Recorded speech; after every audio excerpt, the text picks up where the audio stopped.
Vamos começar pela primeira mesa, então, com alegria. Eu quero chamar, então, a mesa Ambiências, Corpos e Imagens Urbanas, o Fernando Gonçalves, junto com Fernanda Yasmin e Maria Eduarda Rocha, Ângela Pingo e Tatiane Mendes e Bárbara Tomás, né, para a gente começar essa mesa aqui. Vamos embora, gente? Nós vamos começar aqui o primeiro trabalho, né? Pode se apresentar já. Corpo, Afeto, Território, Fotografia Popular no Rio de Janeiro. Isso. Bom dia a todo mundo. É uma dupla alegria, né, estar aqui, primeiro participando de um colóquio como esse, organizado por pessoas tão queridas, pessoas amigas, né? Já tive a oportunidade de participar desse colóquio lá na França e ver ele acontecendo na versão carioca é uma emoção a mais, né? Então, sou Fernando Gonçalves, professor da UERJ, do Programa de Pós-Graduação em Comunicação. A gente tem aqui 2 alunos da UERJ também, da graduação, Maria Eduarda, a gente tem Yasmin e a Fernanda, que não pôde estar, mas enfim. São alunos de iniciação científica desse projeto da FAPERJ, que a gente vai apresentar uma parte aqui, na verdade. Então, o que acontece? Eu acho que esse tema da gente conversa muito com toda essa questão das ambiências, das tonalidades que vocês estavam falando, assim, sabe? Porque a gente vai falar de um projeto que ele busca mapear produções fotográficas de pessoas no estado do Rio de Janeiro que discutem questões de raça, de gênero, a questão de território e ancestralidade. Mas ao longo do projeto a gente foi descobrindo várias coisas que são principalmente a relação entre corpo e território, nessa dimensão de dar esse aspecto afetivo, vamos dizer assim, essa construção de autorrepresentação a partir dessa relação de corpo e território que muitas vezes se fundem e se encontram, né? Então, o que nós fizemos? Nós fizemos primeiramente um Instagram, um perfil no Instagram, que vai juntando essas pessoas que vão querendo participar do projeto. Depois a gente fez um site, também a gente tem aqui um dos fotógrafos persistentes, que é um doutorando do programa, que é o Fábio, que também está participando do colóquio, também faz parte desse projeto também como fotógrafo. E uma coisa muito interessante, pode passar, por favor, é que no início a gente tinha uma participação muito mais, vamos dizer assim, de outras regiões do estado do Rio de Janeiro, e com o passar do tempo, esse projeto já tem 2 anos, ele foi se centralizando no Rio de Janeiro e região metropolitana. Então por isso que eu acabo podendo falar de fato de fotografia popular no Rio de Janeiro, porque hoje 60% pelo menos dos fotógrafos, quase todos são dessa região nossa da cidade e do Grande Rio, né?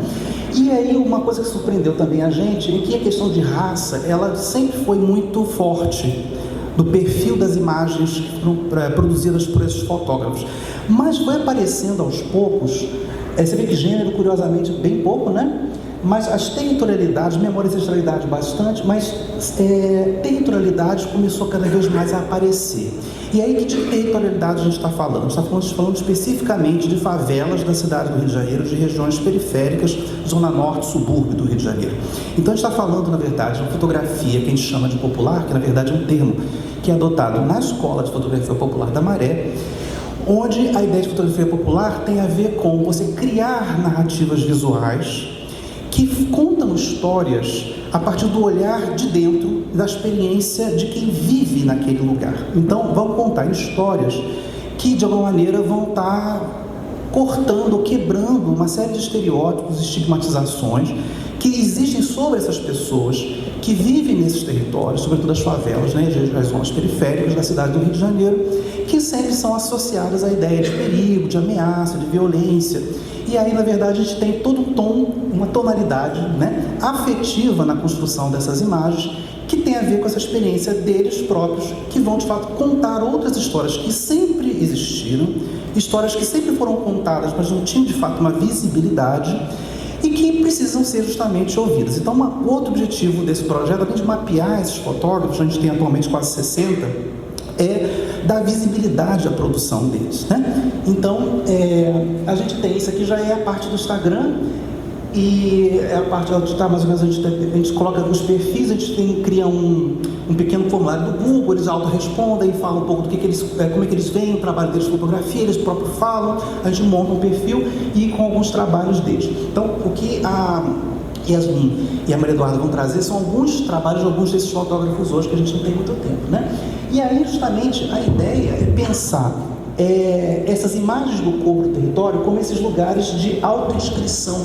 É um termo que a gente vem usando hoje para falar de fotografia, para falar de autorrepresentação, mas como sendo a imagem construtora, de fato, de outras experiências sensíveis, né? Então, não é apenas uma representação no sentido formal de isto é uma cópia daquilo, isto é isto, mas é uma ideia de você se posicionar enquanto ser, enquanto realidade social, enquanto realidade cultural, através da imagem. Então, a imagem, ela acaba sendo um meio, na verdade, de construir outros tipos de narrativas, de imaginário, principalmente. E aí, e são especificamente voltados para essas pessoas que são invisíveis, ou são apagadas, ou são, né, invisibilizadas. Então, geralmente está falando de pessoas pretas, de pessoas trans, de pessoas gays, que moram nesses territórios. E que já, o fato de morar nesses territórios já é um fator de apagamento, um fator de violência, né? E aí a ideia é pensar um pouco todo esse processo de produção de imagens como um trabalho também de imaginação política. Quer dizer, a maneira como eles vão construir essas ambiências, como eles vão construir um pouco essa relação com os territórios, o afeto que se coloca nesses territórios, é uma maneira também de se imaginar politicamente essas outras possibilidades para esses corpos serem vistos e pensados, né? E sentidos também. E aí, a fotografia popular é isso, é uma fotografia, então, que ela é pensada a partir desses próprios sujeitos, nessa relação com esses próprios territórios, com base na experiência. Eu chamo também isso de uma fotografia situada, porque ela tem justamente a ver, ela emerge desse processo de experiência de corpo e território, né? Então isso tem a ver um pouco com a Dana Haraway, tem aquele conceito de conhecimento parcial, de conhecimento situado, né, que exatamente tem a ver com essa experiência mesmo de vida, de vivência, do vivido. E é uma fotografia que ela é mais, então, do que uma mera autorrepresentação ou representação de um espaço ou de um corpo. Nós tem a ver com essa inscrição, com forma de posicionamento ou reposicionamento. Então tem a ver com o processo de ressubjetivação, na verdade. Então, isso. Então, aí pode passar. Então, isso aqui é o site, é uma primeira vista. Então, depois vocês visitem visusdecoloniais.com.br e o perfil do Instagram, visusdecoloniaisrj. Visitem, convidem colegas, amigos, conhecidos para poderem mandar trabalhos para lá, que a gente quer crescer bastante esses perfis. Hoje em dia, a Favela da Maré, a galera da Maré está tomando conta do perfil, a gente quer dar uma diversificada maior. Então, a gente quer que venha gente da região norte, do estado, né? Já teve mais gente do sul do estado, da região serrana. Hoje em dia se concentra muito, a gente quer diversificar cada vez mais esses olhares, né? Então, eu queria agora passar a palavra já para Maria Eduarda. Oi, gente, bom dia. Eu sou a Maria Eduarda, sou estudante de Relações Públicas e Comunicação Social na UERJ e voluntária há 1 ano no projeto Visus Decoloniais. E hoje eu vim abordar a temática de território dentro dessa perspectiva, dentro dessa pesquisa de mapeamento de fotógrafos na cidade e no estado do Rio de Janeiro. Para começar, eu queria falar um pouco do Lucas Freire. Ele é estudante de jornalismo, também na UERJ, é morador da favela do Inferninho, em Niterói, na região de Piratininga, e fundador do projeto Niterói Olho Cru. Essa primeira imagem dele especifica um pouco do que ele aborda dentro da fotografia dele, que, dentro de suas próprias palavras, ele registra corpos negros, LGBTQIA+, e corpos subalternizados para poder construir memória e afirmação de identidade por meio das representações do cotidiano dele, das representações do cotidiano do seu território. Então, nessa primeira imagem, eu queria falar um pouco da maneira que ele aborda, da maneira que ele fotografa essas pessoas. Aqui, como vocês podem ver, nós temos pessoas fotografadas de um ângulo de cima para baixo, recortando seus rostos, mostrando dos ombros aos pés, dando bastante ênfase na ação que elas estão realizando, que a gente pode ver que é uma dança. Os contrastes são baixos em todas as imagens, em preto e branco. E isso retrata bastante um pouco da fluidez e da leveza que ele quer trazer para esse cotidiano. Porque a ideia do Lucas na sua fotografia é de reformular e trazer representação para o que ele acredita que não é representado dentro do seu território e dentro do seu dia a dia. Então, nessa imagem, ele tem essa abordagem mais de apontar para essa cultura periférica, de uma dança mais voltada para o chão, uma coisa mais com os pés, né, que tem muito uma origem na cultura africana, na cultura afro-brasileira. Ele retrata isso não só na ação que ele centraliza, mas também nos recortes de aparência das pessoas, das roupas, o ambiente, o asfalto, mostra um pouco do que é essa representação periférica, do que é essa representação das ações e da cultura periférica. Próxima imagem, por favor.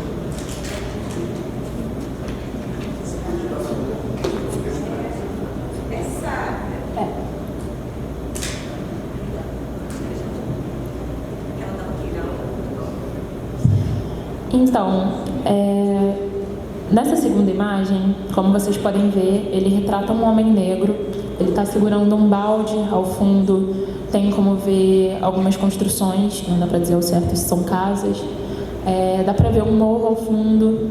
A imagem está em preto e branco, também com contrastes baixos, o homem sorrindo.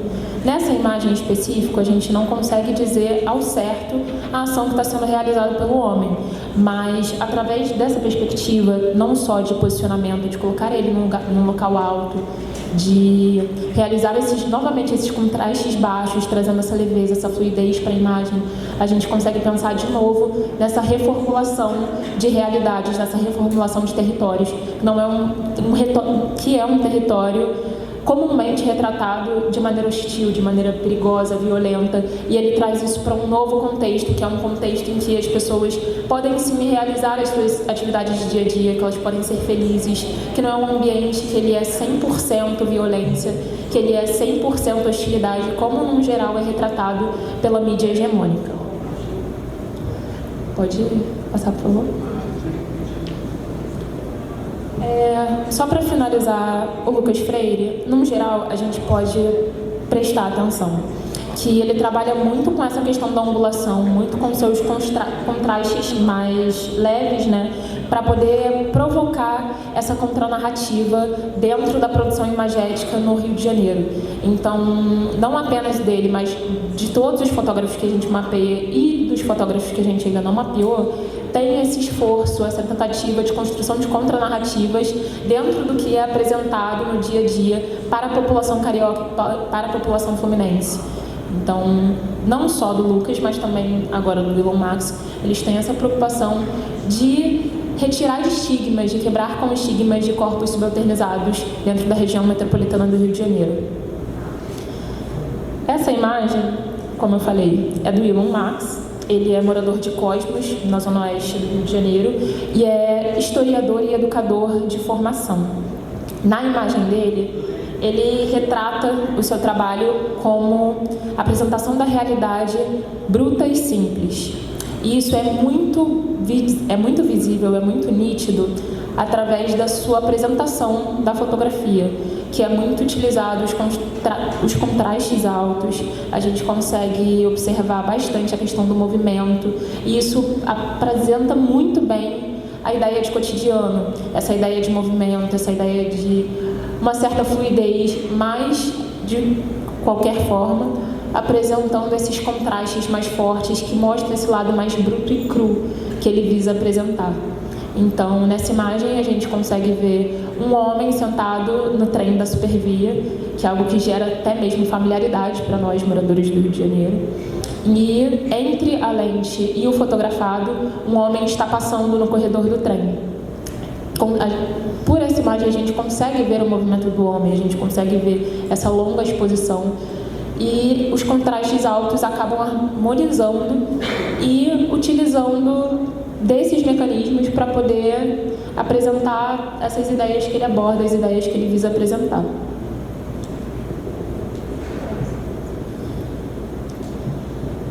Então, nessa segunda imagem, a gente consegue ver um homem que ele está com roupas que parecem ser de palha, pessoas ao redor em movimento, na central do Brasil.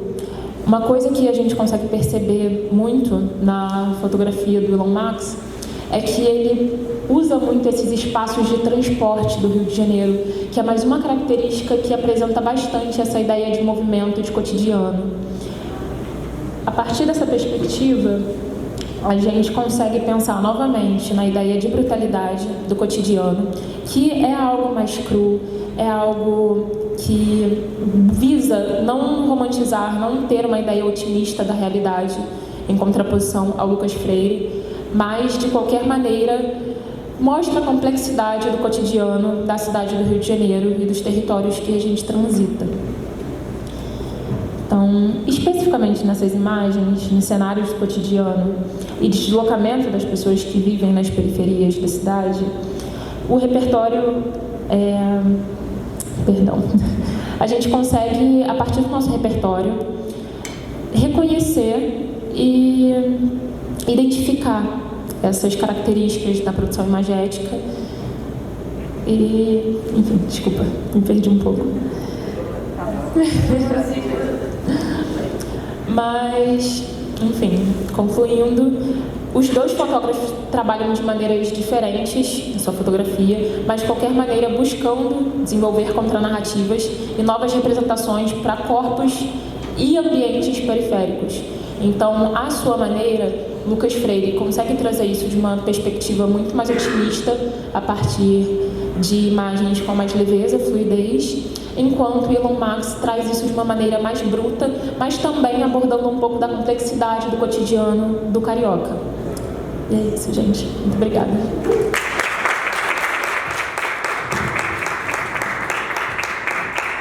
Oi, gente. Bom dia. Vou correr aqui porque o tempo é pouco. Sou Yasmin Cavalcante, estudante de jornalismo na UERJ, na Faculdade de Comunicação Social. E pode passar. A primeira imagem é da fotógrafa Vitória Correia, que ela é moradora também da Maré, assim como eu, e ela trabalha no projeto Imagens do Povo, que faz parte do Observatório das Favelas, e ela atua lá como indexadora das imagens de arquivo e também como comunicadora na gestão das mídias.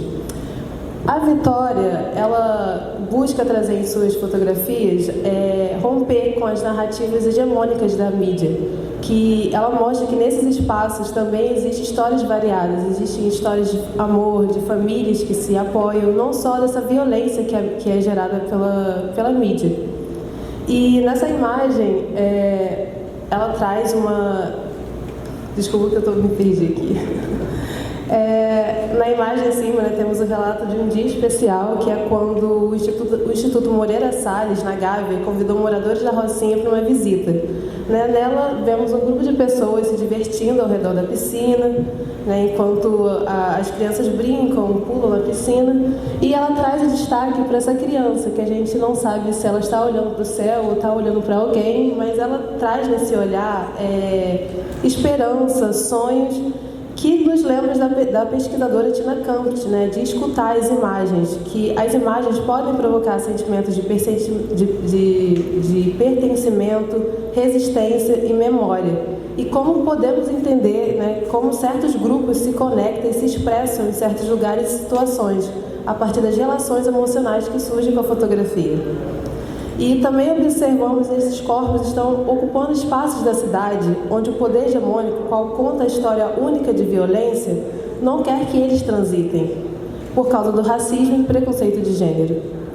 Vitória também produz seu olhar o que chamamos de fotografia situada, como o Fernando acabou de dizer, que é um tipo de imagem que tem uma relação e comprometimento com direitos, com a experiência vivida pelo sujeito. Ela não só fotografa a pessoa como um objeto a ser analisada, ela também participa desse processo de troca, de criação de identidades e memórias. Ela devolve essa fotografia às pessoas daquela região. E pode passar para a próxima? Isso. Essa também é do fotógrafo Lucas Freire, que eu não vou me demorar muito explicando sobre ele, que a Maria já comentou. Mas nessa fotografia, ele traz esse ângulo que não conseguimos ver os rostos dessas pessoas que estão transitando, mas sim para o destaque do leque, trazendo a representação do povo LGBTQIA+, que muitas vezes esses símbolos não são acolhidos pela cidade, mas que no momento do carnaval, como traz na imagem, esses símbolos podem transitar na cidade com mais segurança, você pode se expressar com mais autenticidade. E próxima fotografia, por favor.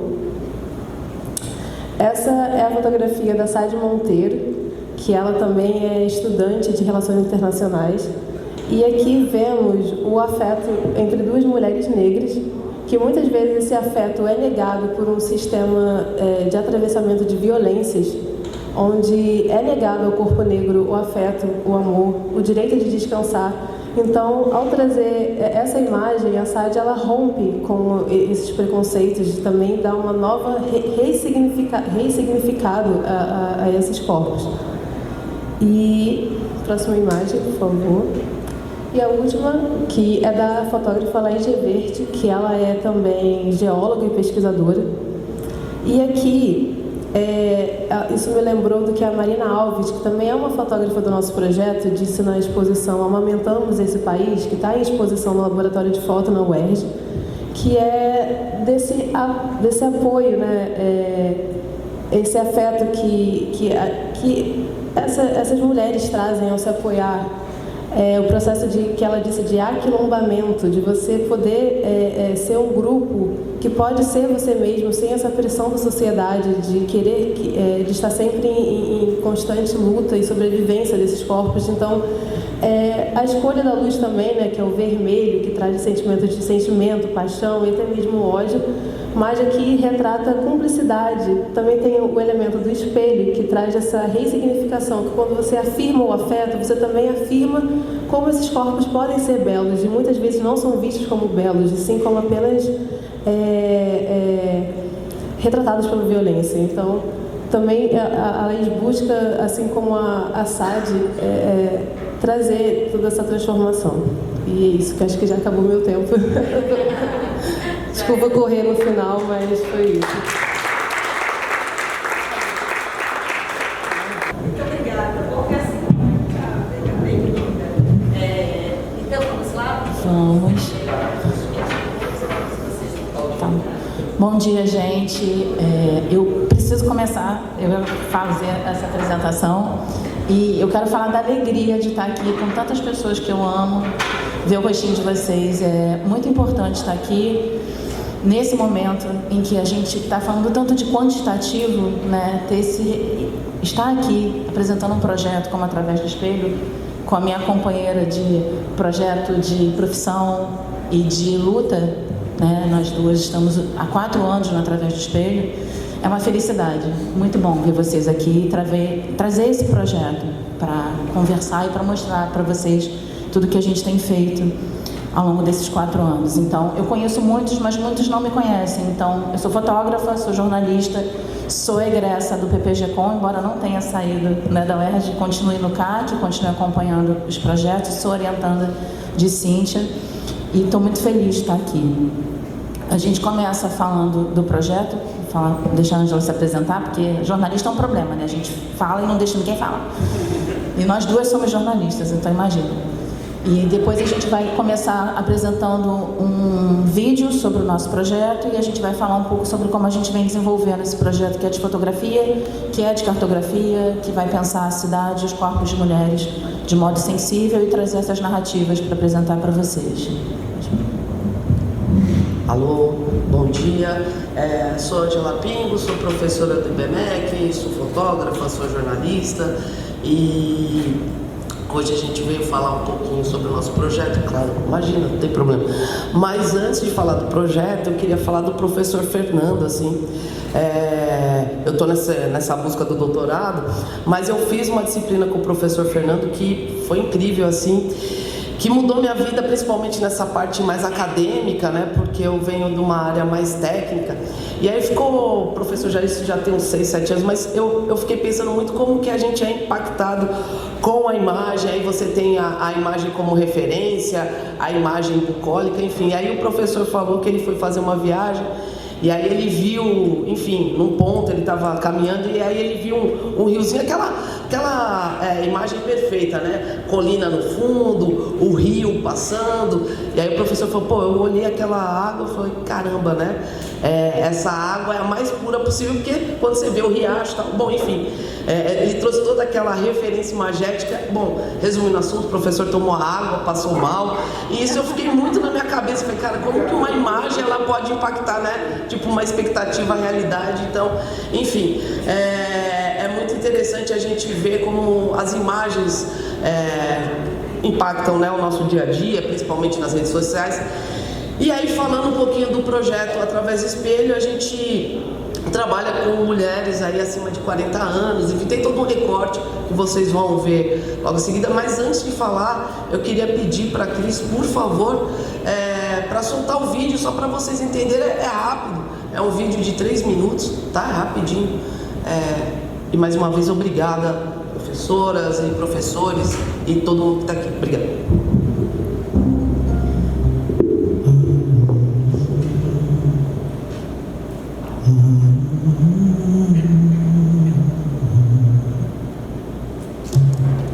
Laço, células e afeto, sangue e membranas. Antes, boca, pele, lábios, toque, mãos, corpos. Veio de uma geração, né, em que a mulher nasceu para servir, né? O nosso único objetivo na minha geração era servir, né? Então, assim, eu busquei sempre ser diferente, não só servir, como também ser útil para a sociedade. E hoje eu me sinto mulher realmente, uma mulher que lutou, mas que, assim, venceu os obstáculos, principalmente da minha geração, que era uma coisa muito tradicional, né? Muito mulher aquela que fica em casa, lava, passa, cozinha e deita, né? É para servir mesmo. Então, esse trabalho hoje aqui, eu acho que me fez realmente sentir mais mulher. Me senti realmente, até porque vocês a todo momento diziam que eu estava bonita e tal, e eu me senti bonita. E aí, assim, eu me senti bonita, eu me senti prestigiada, né? Assim, reconhecida, é um reconhecimento daquilo que você é, né? Como mulher, como essas dificuldades que as mulheres ainda têm, porque não só é a minha geração, a gente está avançando, graças a Deus, mas com muito sacrifício, né? A gente tem mostrado todo dia que a gente é capaz e que a gente pode ocupar qualquer lugar que a gente queira e pode fazer qualquer coisa que a gente queira. E a única coisa que a gente quer é o respeito. Rupturas, conexões, textura de um sentir mútuo que se desfaz em sons e imagens, luz e sombras, amor.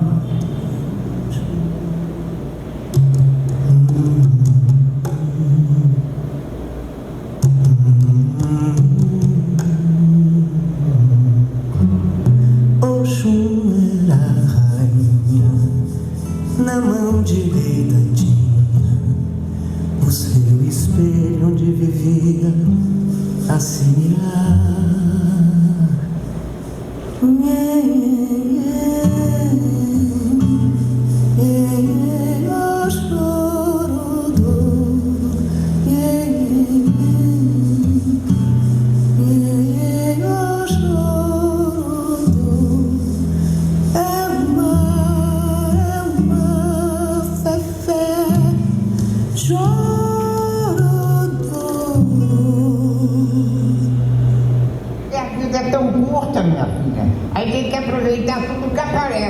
Entendi, Camélia. Vou aproveitar isso aí, essa fala, gostei. Mas não é? É lógico.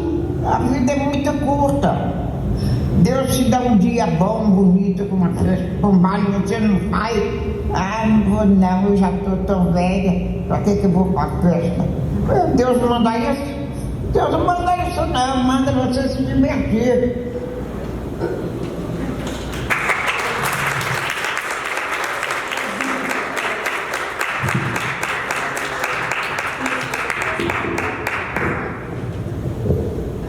projeto começa em 2020, durante a pandemia, né, no momento em que a gente teve um aumento de violência doméstica contra mulheres, onde as mulheres estavam na linha de frente dos trabalhos, do cuidado. Então a gente começa esse projeto, o primeiro ensaio que a gente faz é em 2021, né, no início de 2021, e acho que já chegamos a 100 mulheres, né, agora com SESI, Madureira, umas 150 mulheres.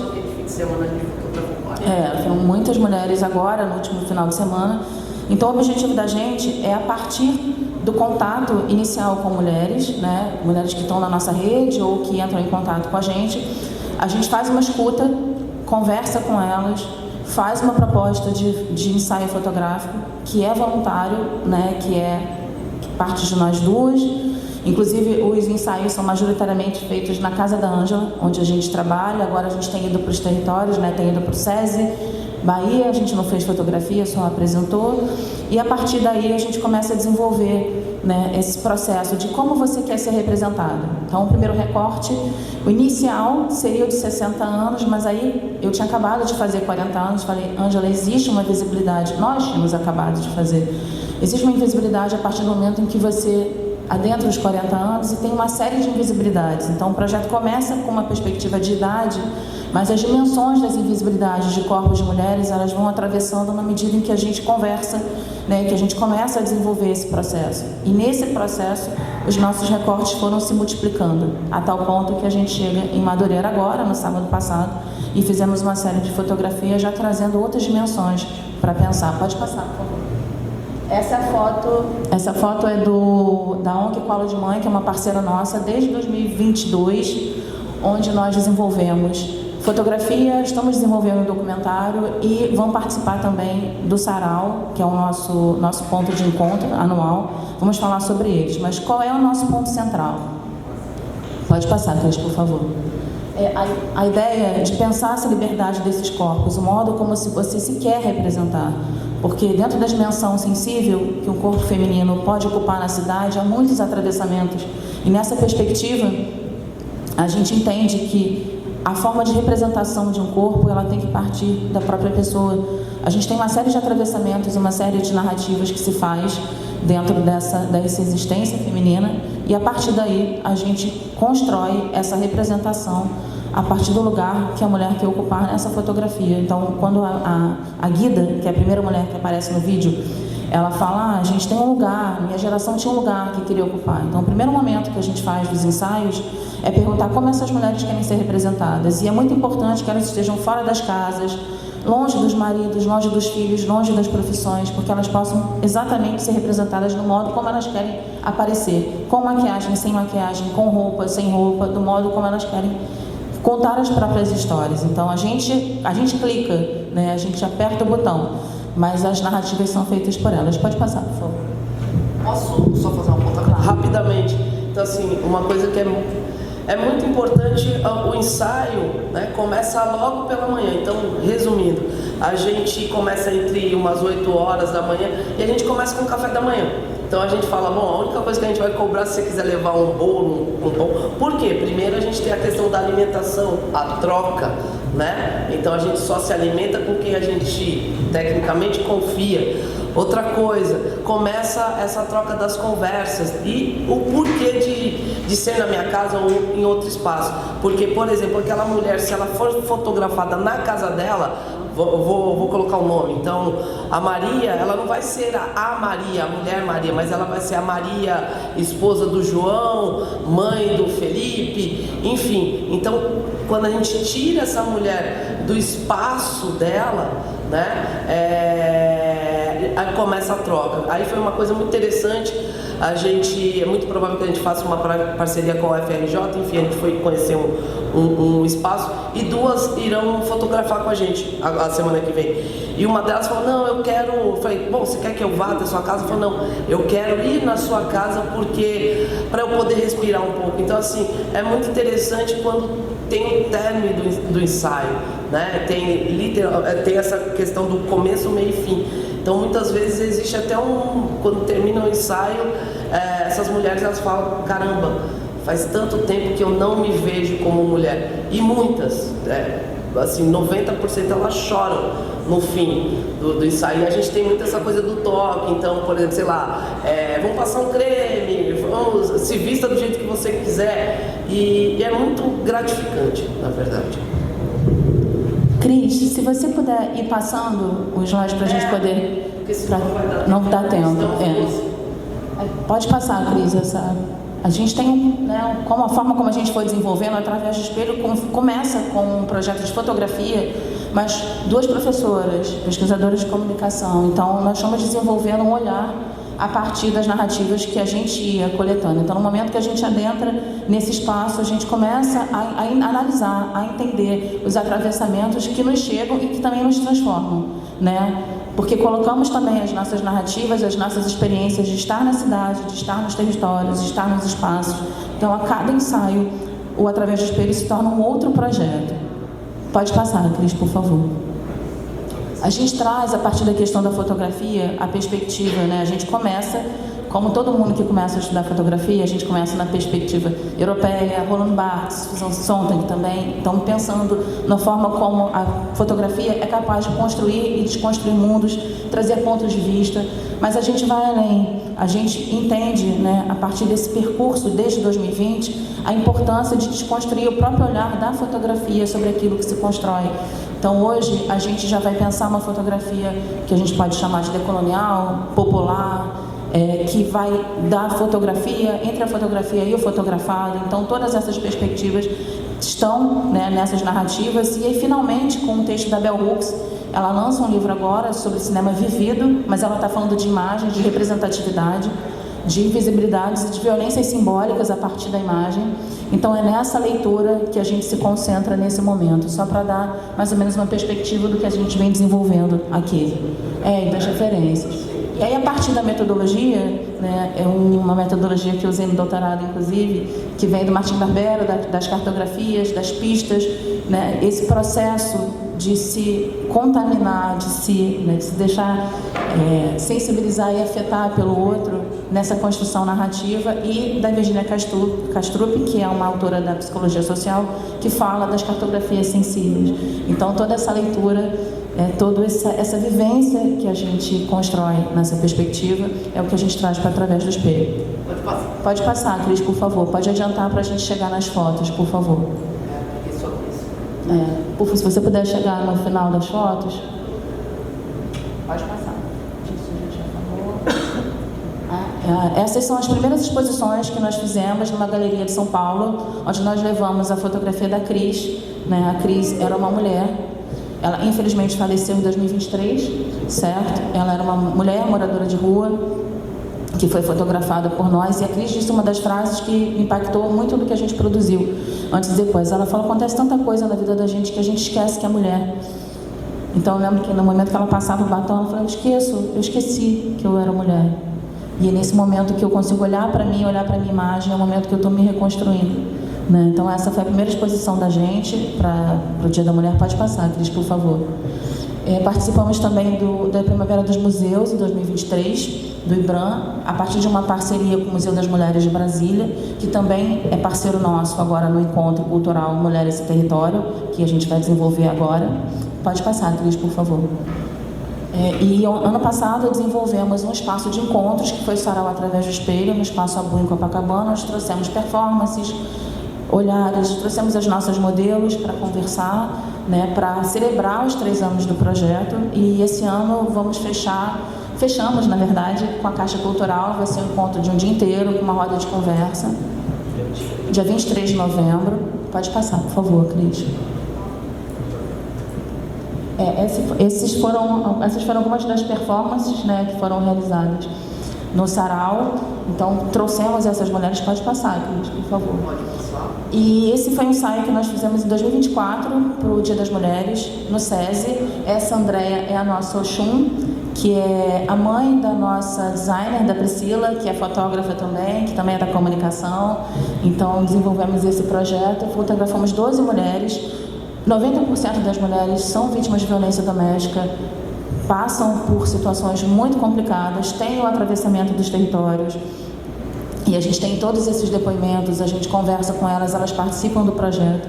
participarão, né, do encontro. Pode passar, Cris, por favor. E essa é a Dailva. A Dailva é fundadora de uma ONG, Colo de Mãe, que fica no viaduto Negrão de Lima, onde nós desenvolvemos, eu ministrei oficinas de produção de conteúdo, fotografia, audiovisual. São mulheres empreendedoras, eram 600, agora são 300. O Estado, atravessando a produção dessas mulheres, para diminuir o espaço delas, então agora são 242. Essas mulheres estarão conosco no encontro, no projeto Através do Espelho, de Mulheres e Territórios. E a Dailva, ela tem um histórico, ela é uma liderança, uma mulher profundamente ligada com a defesa dos direitos das mulheres, com mulheres que... há uma fala que eu preciso trazer aqui, que é da Graça, que foi fotografada. Pode passar, por favor. Inclusive, é só voltar, por favor, Cris. Essa foto é a Graça, essa mulher é a Graça. Pode passar para as imagens, por favor, para a gente conseguir chegar nas próximas. Essas são as fotos do SESI. Nesse dia a gente fez o making off, a gente teve a parceria de uma maquiadora. E pode passar, por favor, para a gente chegar nas próximas. Essa é a Cris. Essa também, a outra Cris, foi a primeira mulher que a gente fotografou, a segunda mulher que a gente fotografou, a Guida. E pode ir passando, Cris, se você puder, por favor. E a fala da Graça, sobre a qual eu dizia, ela morava numa casa com o marido dela, e ela dizia que quando o marido saía, ele colocava um pedaço de papel na janela, para que se ela abrisse a janela e olhasse para a rua, ele ia perceber que ela tinha olhado para a rua, que ela tinha se movimentado. Então, as narrativas são quase que a maioria das mulheres da Colo de Mãe, inclusive da Dailva. E a partir daí, pode voltar um pouquinho, Cris, por favor. Então, essas mulheres... Tá ótimo, obrigada. Pode deixar. Então, nesse sábado, dia 19, né? No dia 19, nós estivemos na Colo de Mãe para fotografar essas mulheres que farão parte da nossa exposição. E é muito intenso a cada momento que a gente encontra uma mulher, que a gente se coloca, né, do nosso lugar, né, de mulheres brancas que estão ali fotografando, ou seja, a câmera é um instrumento de poder, então a gente precisa entender isso, né, que tem um lugar ali de onde a gente se coloca, mas ao mesmo tempo entrando nesse território, compreendendo a experiência de ser mulher para cada uma delas, e eu acho que é muito forte, vai além, né, da perspectiva de uma fotografia. O processo da produção fotográfica é o que a gente traz também. Você quer falar do último ensaio para mulheres de Maria? Posso falar um segundo, enfim. Foi um ensaio que a gente fez lá embaixo do viaduto Negrão de Lima, enfim, a gente conseguiu fotografar 40 mulheres e agora a gente vai montar uma exposição só com essas mulheres. Queria agradecer a todo mundo que está aqui, enfim, e quem quiser, né, tá aí no nosso Instagram, né, então é @através do espelho, e quem quiser ser fotografado é só chamar a gente lá, né, e é isso. Obrigada a todas, todos e todos.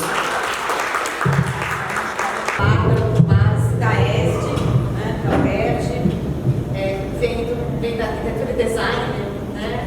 A Bárbara, ela vai apresentar ambiências, a experiência coletiva, as narrativas sensíveis na busca de empatia espacial. Bom dia a todo mundo e agradecer a presença de todos, estou muito feliz por estar aqui. O que eu vou apresentar hoje, na verdade, é um recorte da minha tese de doutorado em arquitetura e urbanismo. Atualmente, não faz muito tempo, mas eu sou professora da ESD, no caso do Departamento de Arquitetura e Urbanismo. Vai fazer um ano, então sou recém-chegada ao UERJ. E eu fiz meu doutorado no PROARC, né, que é o Programa de Pós-Graduação em Arquitetura e Urbanismo na Universidade Federal do Rio de Janeiro. E eu tive o prazer de fazer parte de um laboratório que se chama Laboratório Arquitetura, Subjetividade e Cultura, que me abrigou durante o doutorado, e hoje eu participo muito felizmente como pesquisadora colaboradora. A minha tese, ela falou sobre a questão da empatia espacial. Então, para poder falar sobre o método que foi estruturado, eu vou dar um breve preâmbulo para que vocês possam se situar em relação ao contexto. Mas eu tive também o prazer, durante a minha tese, de fazer um processo de doutorado sanduíche. Eu tive o prazer de passar 8 meses junto com o pessoal do Cresson em Grenoble. Então, o meu orientador foi o Jean-Paul Thibault, que me ajudou a desenvolver esse método. E foi uma grata surpresa e uma grande aventura, né, no desenvolvimento do trabalho. Então, pode passar. Bom, o meu trabalho ele começa com um questionamento sobre o engajamento coletivo. Tem muito a ver com a minha história. Eu sou alagoana, então eu vim para o Rio de Janeiro para fazer doutorado e eu estava nesse processo um pouco desconexa dos espaços e das ambiências do Rio de Janeiro. Eu não sabia se era porque eu era nordestina, era um preâmbulo diferente, ou se era toda aquela adaptação que eu estava tendo juntamente com o doutorado, mas eu tive esse questionamento, eu tinha essa inquietação. E durante uma conversa com o pessoal do laboratório, o pessoal começou a usar a expressão tá faltando empatia, né? Não rola uma empatia aí com o espaço, com a experiência. E a gente começou a usar essa expressão como fosse uma brincadeira, uma relação de que, vamos dizer assim, você não engaja, né? Você não entra em ressonância. Inclusive a minha tese se chama da ressonância e o engajamento.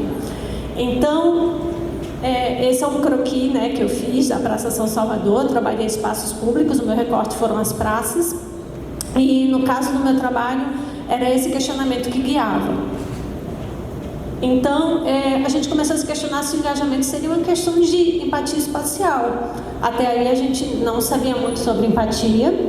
E aí o meu trabalho, a gente começou primeiramente a pesquisar se teria uma pertinência de adaptação desse tema ao que a gente estava tratando. Então, eu trouxe aí alguns autores, né? Eu fui na raiz da palavra empatia, que no caso o autor Lips e o Vischer, né? Que eles tratam do termo da origem da empatia, que é Eifflung, né? Pode passar o slide. E aí tem a Eifflung, que é esse conceito gênese da empatia, que quer exatamente dizer essa questão de você se projetar em algo, seria em objetos, inicialmente estéticos. Mas aí a gente vai tendo todo um cronograma, né? Não vou me alongar muito aqui, é só para situar, mas a gente vai ter outros teóricos, como o Chamanov, que ele vai tratar exatamente do caminhar dentro da arquitetura, como o corpo ele vai meio que fazer uma mímese com esse espaço, a partir de espaços de abertura, fechamento, sensações de claustrofobia ou liberdade. E por fim a gente chega em Tischner, que foi o tradutor do termo da Eifflung, que é uma palavra que usa um prefixo alemão com um sufixo de outra palavra. Então Eifflung é uma palavra inventada, né? Inventada pela filosofia alemã a partir de prefixos. E aí Tischner traduz empatia para o que a gente conhece e ela se torna como projetar no lugar do outro e adquire um caráter muito mais psicológico devido ao contexto em que ela foi utilizada, e foi o contexto de guerras. Então você está no lugar do outro, mas esse outro necessariamente não implica apenas pessoas, pode ser objetos, pode ser imagens, pode ser espaço, pode ser qualquer outra coisa. Então, aproveitando, né, a abertura desse segundo autor, pode passar. Eu comecei a trabalhar em pertinência de empatia espacial, que seria exatamente explorar a fundação da experiência coletiva, se projetar, se conectar, se engajar-se a partir da imersão de uma ambiência no ambiente coletivo. Pode passar.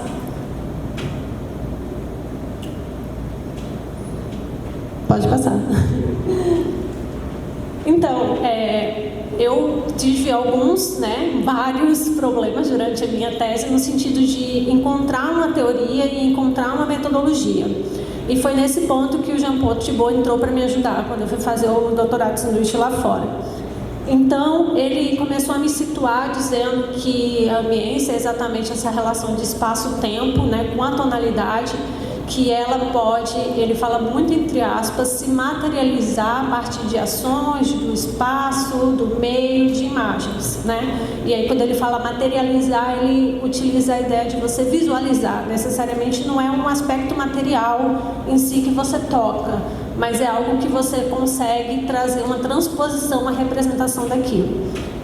E aí ele começou a me falar assim, que seria interessante a gente explorar essa questão das três dinâmicas da ambiência que ele trata. Ele estava fazendo um artigo na época que chama Três Dinâmicas de Ambiência, isso foi em 2019, ele trata exatamente de aclimatação, né, que seria essa climatização, você meio que entrar em sintonia com essa ambiência, variação, que seria essa modulação, você modula ou não modula, e o enquadramento, que seria essa alteração. Então teria esses 3 pontos que a gente poderia explorar a partir da aclimatação do corpo.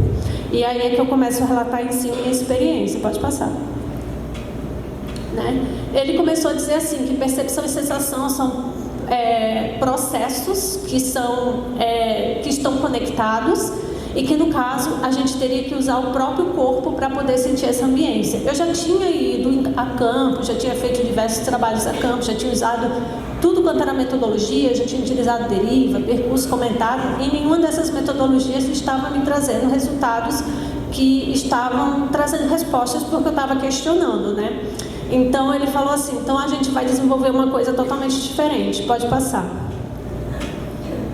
E aí ele me fez a seguinte proposta, né? Eu tinha acabado de chegar em Grenoble, eu não conhecia Grenoble, era a primeira vez que eu estava lá, e eu cheguei assim, 5 da tarde de uma terça, e a reunião foi 7 da manhã de uma quarta, então eu ainda estava infuso, e ele foi ter uma reunião comigo e falou assim, o que é que você quer trabalhar? Eu falei, vou trabalhar espaço público. Ele, quais espaços? Aí eu não tinha andado pela cidade para dizer quais espaços eu ia trabalhar. E eu falei para ele com um pesar muito grande, me desculpa, eu não conheço muito bem o espaço da cidade, então eu ainda não escolhi quais são os espaços que eu vou recortar. Ele sorriu e falou, isso é muito bom, isso é ótimo. Vamos trabalhar assim. Então você vai, emerge na cidade, escreve não, ele falou, relata tudo que você vê. E eu comecei a perguntar, mas como é que eu vou relatar, o que é que eu vou relatar? Ele só vai e relata. É para escrever, é para filmar, é para fotografar. Ele disse, o que você achar conveniente, só relata. E aí no início eu fiquei um pouco perdida, eu comecei a forçar idas em alguns lugares para poder ter respostas, mas no final, né, com a ajuda do laboratório, o pessoal começou a dizer que essa era uma pesquisa que ele sempre quis fazer, mas que eu era um corpo, vamos dizer assim, ainda muito branco, neutro em relação àquele contexto cultural. Então, o meu reconhecimento corporal ia ser muito mais impactado, ia ser muito mais utilizado do que uma pessoa que já estava imersa na cultura.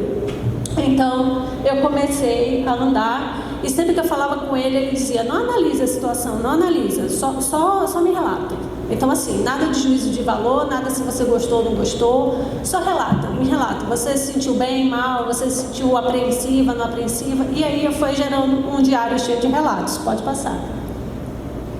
E aí foi essa frase que ele me disse, né? Vá por aí, deixe-se levar pela cidade, é ela quem vai te dizer como a pesquisa deve ser feita. Viva o espaço para ter respostas, perca-se para se encontrar e depois me conte o que descobriu.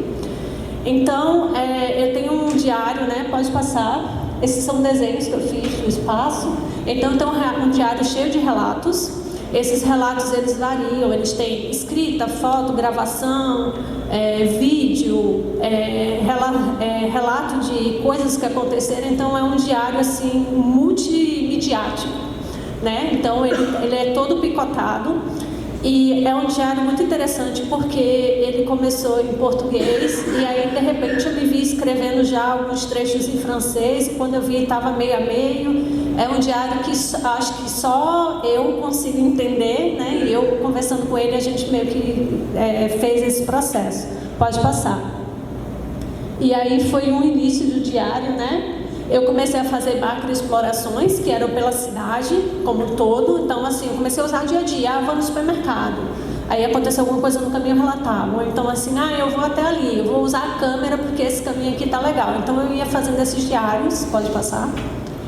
E aí eu cheguei a encontrar o que chama de microexploração, que foram exatamente espaços que surgiram dessas macroexplorações que tinham focos de reunião coletiva, que necessariamente não eram só praças, configuradas como praças de maneira morfológica, mas eram simbolicamente intituladas como praças por aquelas pessoas.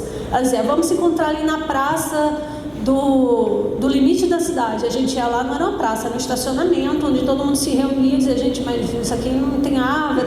Então, assim, foi saindo um pouco da conformação de espaço de praça que a gente considerava, mas era praça no sentido simbólico. Às vezes era uma praça que havia existido e que tinha sido retirada devido à expansão da cidade, mas que ela continuava sendo simbolicamente como praça no espaço dessa reunião coletiva. Pode passar.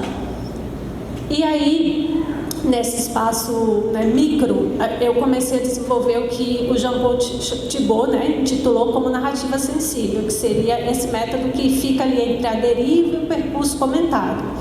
Então, é basicamente como uma estruturação de uma narrativa. Pode passar, começa pela fala do eu, que sou eu narrando. Então, eu começo a narrar o que está acontecendo, o que é que está ali.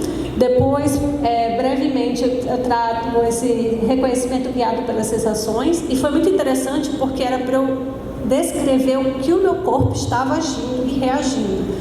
Então, assim, meu corpo sentiu frio, meu corpo ficou um pouco na limitação de perpassar aquele espaço, então era uma narrativa do meu corpo. E aí vem o segundo ponto, pode passar, que é a narrativa do tu, que às vezes eu escolhi um ponto de parada, mas não era um ponto assim, era o meu corpo que queria parar, era eu que queria parar para olhar, ou eu era de repente limitado por um grupo, limitado por alguém, ou até mesmo eu era meio que questionada por alguma pessoa, por aquele grupo, e esse grupo entrava na minha narrativa. Então era a pessoa que estava falando e a partir daí eu ia fazendo o relato do corpo dela. No final, pode passar, tinha um relato do nós, que era eu e eles, e aí eu verificava o quão meu corpo tinha entrado em mímese com aquele corpo coletivo. Então, era um ambiente de dança, eu tinha sido convidada para dançar, eu ia dançar, ou eu não tinha sido convidada para dançar. Era um ambiente de espairecer, era um ambiente de observação, eu estava observando ou não estava observando? Então, eu fazia essa análise pós, e aí essa análise ela pode entrar em diversos, vamos dizer assim, diversas formas de representação, né? Ela pode ser desde mapeamento até escrita mesmo, aí pode passar, né? E aí tinha algumas palavras que eram consideradas registros chaves, né? Às vezes eram ações, a pessoa dizia assim, vem dançar, ou então senta aí, ou então vem comigo, ou então fica aí, ou então dizer assim, o que é que você acha desse lugar? Surgiam palavras-chave que eram palavras soltas, né, nesse diálogo, e eu utilizava essas palavras como espacialização dessas ações ou sensações ou reações. Pode passar. Aí foi o tipo de uma corpografia mapeada que eu fiz numa praça pública. Depois que eu estudei a cidade de Grenoble, eu trouxe a pesquisa para o Rio e tive que passar por uma nova aclimatação, uma nova adaptação para poder aplicar isso nos espaços públicos do Rio de Janeiro. Então eu apliquei em duas ou três praças, que foram o do meu doutorado, né? Então, meu doutorado ele tinha como estudo de campo Rio de Janeiro, mas acabou sendo como estudo de campo também Grenoble. E aí foi muito interessante ver essas relações culturais, essas relações espaciais e ver também como às vezes, independente da cultura, o nosso corpo ele vai ter reações que são próprias do ser humano, né? De você querer fazer parte, de você querer integrar ou de você não querer integrar. Foi interessante porque minha pesquisa foi antes da pandemia e agora eu retornei à pesquisa, né, pós a pandemia, e eu vi como as pessoas elas estavam sedentas de engajamento uns com os outros, principalmente aqui no nosso contexto brasileiro, né, como a gente estava querendo estar próximo ao outro, querendo aproveitar os espaços que tinham reunião coletiva. Pode passar. Aí foi mais ou menos o início da pesquisa, fazendo os relatos. O Jean-Paul ele foi assim, extremamente generoso, ele foi a campo comigo, ele auxiliou nas questões de questionamento, mas no final ele sempre deixava o enigma para mim, dizia, resolve aí, depois você me diz o que você pensou. E aí, nesse todo o processo foi muito interessante, né? Porque além de considerar a empatia espacial como uma ferramenta conceitual e metodológica, eu também explorei muito o lado do corpo, que a gente explora também na pesquisa, mas pela primeira vez eu tive que sair um pouco dessa coisa do analítico, do estar de fora e fazer parte de um corpo coletivo para daí poder tirar o que é que seria essa empatia. Pode passar. Interessante também porque como a narrativa ela assume diversas formas, ela pode ser em forma de texto, mapeamento, em outros contextos que eu já falei desse trabalho, por exemplo, eu apresentei para o pessoal de letras e o pessoal falou, nossa, dá para fazer uma análise de conteúdo aí a partir do que você foi coletado enquanto informação. Outras pessoas, nossa, a partir das suas fotos dá para fazer uma análise imagética. Nossa, a partir dos seus vídeos dá para fazer outro tipo de narrativa. Então, assim, eu ainda não tive fôlego para parar e separar isso em categorias para poder fazer uma análise, mas eu sei que tem muito material aí, então eu continuo desenvolvendo esse material, né, agora com os meus alunos da ESD, né, da Dudal, e a gente tem trabalhado bastante com isso e agora também com o apoio do Nicolas Tixier, a gente tem empregado aí alguns esforços. Pode passar. Então, o mais interessante é porque eu estou trazendo um resumo desse trabalho, mas esse trabalho foi indas e vindas, né? A gente não tinha essa construção. E aí foi muito interessante porque quando você estuda empatia, você vê que ela tem 3 processos de acontecimento. Primeiramente, você tem a ressonância, depois você tem o compartilhamento, que é na hora da mímese, e por fim você tem o engajamento. E aí no final, quando eu falei isso para o Jambô disse assim, você está me noticiando aí de uma maneira diferente as 3 dimensões da ambiência que eu estou trabalhando, que são a aclimatação, que é você entrar em sintonia, que seria essa ressonância, que seria o compartilhamento dessa modulação, se você vai ou não, né, entrar nesse módulo, e nesse engajamento, que seria esse enquadramento. Você se vê enquadrada nesse evento, né, de espaço público, no que está acontecendo ali. E foi muito interessante porque isso foi no final da pesquisa. Eu fiquei um pouco angustiada, esperando o resultado, mas o resultado realmente só chegou ao final. Pode passar. E tá aí as 3 dinâmicas de engajamento das ambiências. Pode passar. E por fim, eu diria que na empatia, enquanto eu estava estudando empatia, procurando uma coisa que estava externa, estava em mim mesma como pesquisadora. Eu fui um dos atores e eu era o produto da pesquisa. E isso foi muito, muito, muito assim, um insight muito poderoso para mim quando eu vi que o meu próprio corpo ele dava indícios de participação ou não naquele processo, né? E eu acho que o meu maior desafio, eu acho que o desafio de todo pesquisador é que a gente às vezes está tanto na pesquisa que a gente acaba tendo um olhar analítico demais sobre as coisas. A gente passa a querer entender o que está acontecendo, mas antes de ser um olhar analítico, no meu caso, como arquiteto e urbanista, eu tenho que me considerar parte da cidade, né? Então, como um elemento que faz parte da cidade, antes de ser analisada, eu sou esse elemento. Então, eu posso sim ser esse agente, não só transformador, mas também de engajamento da coletividade, de fundação da própria experiência coletiva. Por que não? Pode passar.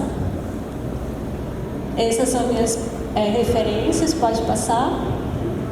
Termino com o meu desenho da Praça São Salvador. Obrigada, gente.